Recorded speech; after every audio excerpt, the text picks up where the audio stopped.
Hello, this is Gary Short with Gibraltar Software. Welcome to this video on managing issues with Loupe server. I've got a sample application here already connected to Loupe, which has everything we need to get started. It wraps all of our code in the start and end session methods and has this send session on exit property set to true. You'll remember we set this on short running and demonstration code as, by default, Loupe is set up to ignore these short-lived processes.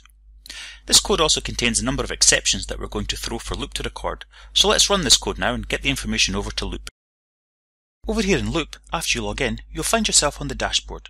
This contains a list of all the applications that you are monitoring at the moment, as well as summary boxes for the applications that you are most interested in, your favourites if you will.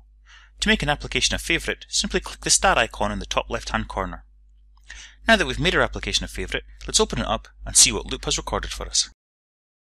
Over on the left hand side, you'll see a menu.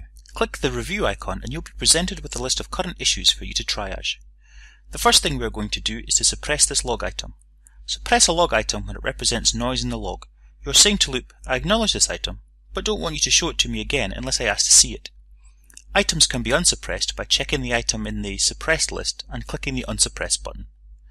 The next thing we're going to do is to ignore an issue.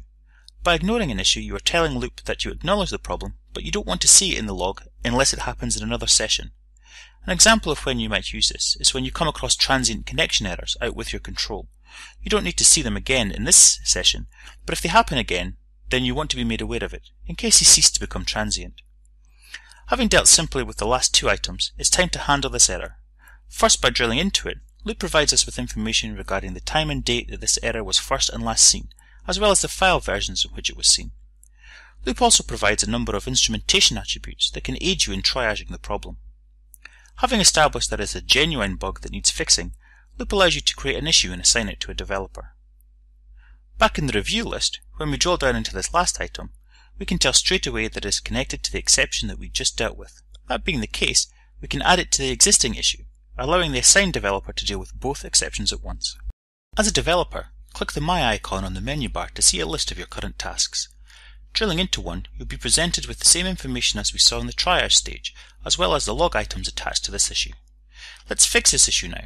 Luckily for us in this demonstration, a fix is as straightforward as commenting out the exception lines and rerunning the application. Having verified that the fix works, we can go ahead and mark the issue as resolved in the current version. This will be reflected in the information stored in Loupe, and the task removed from the list of outstanding work. Sadly, we know that sometimes bugs can be reintroduced. Luckily, Loupe handles this. If either the parent or child exception reappears in future versions of the application, Loupe will reopen the issue and present it to the developer in his task list, where the last seen in date and version number will be updated to show the current state of the application. Well, that's all we've got time for in this video. Don't forget to join us next time. In the meantime, we hope you enjoy using Loupe. Bye bye.